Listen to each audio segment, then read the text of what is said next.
over. The State Patrol wants to keep the roads as safe as possible, and they're turning to the skies to keep an eye on drivers. KCCI's Marcus McIntosh begins our news. He's live with that story for us now, new at 5. Marcus.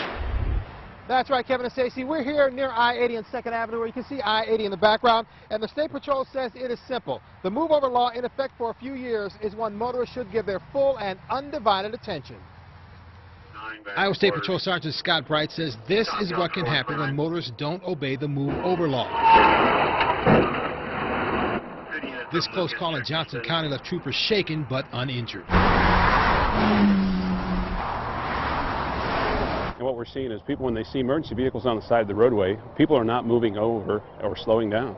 And 392 aircraft 19's over top of 2nd Avenue. So the State Patrol took to the air to stop and issue citations to drivers who don't move over when passing an emergency vehicle on the side of the road with its lights on.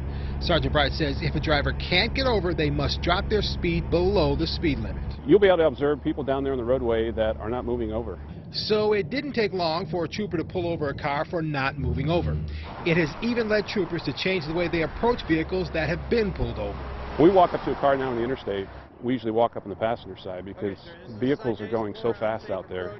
Which is what Trooper Rob Battles did when he pulled over this Mustang with Texas license plates. Well, you still need to move over a lane when it's safe to do so, and there was nobody in that middle lane, so it's an unsafe approach to an emergency vehicle. But we're very fortunate we haven't lost an officer, and we're trying to get that message out there to educate the public that you need to move over, slow down.